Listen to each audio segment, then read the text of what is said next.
alam ko sobrang hirap ng pinagdadaanan nyo, pero yun nga, di lagi ganito yung mangyayari sa inyo.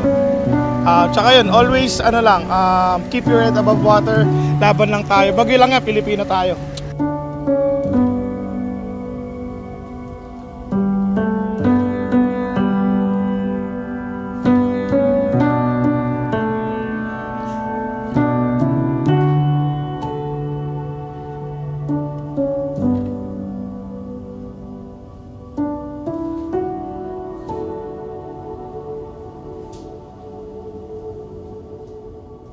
Mga kageng-geng, dito ko nakita na mas iba pala itong nangyari dito sa Batangas kaysa dun sa Bicol.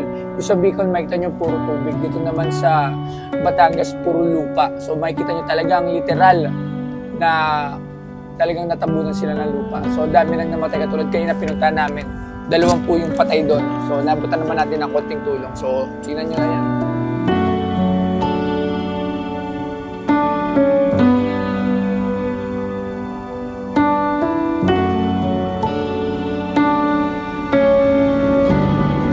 Ayan sa mamamayan ng Laurel, sa mga families na andito, lakasan nyo pa yung loob nyo. Kami ay susuporta sa inyo at andito kami para tumulong na patuloy, hindi lang ngayon, patuloy kami tutulong sa inyo. Ang grupo ni Boss Toyo, ang grupo ni Tokomi, mga influencer po, andito lang kayo para sa inyo. Ayun lang.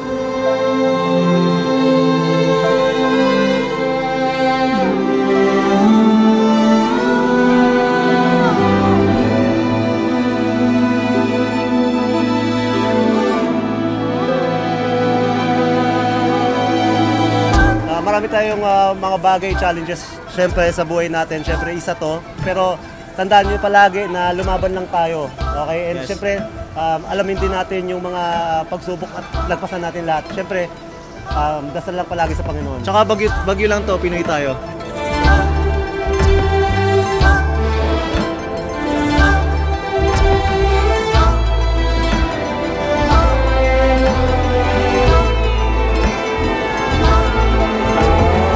So yun, kakatapos lang namin umikot dito sa Batangas at sinamahan po kami ni Vice Gov Leviste. Tapos dito po kami sa Municipality of Laurel, kasama din po natin si Mayor Lindon.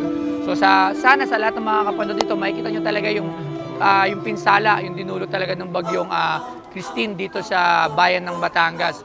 So kung ano man yung matutulong at kung ano pa yung kaya nating ibigay para sa bayan na to, makipag-coordinate lang kayo sa mga local government unit dito sa kanila. Kaya-kaya naman yan ng Batanggenyo. Kaya-kaya. Bagyo lang yan. So, yun. Salamat. Geng! Geng!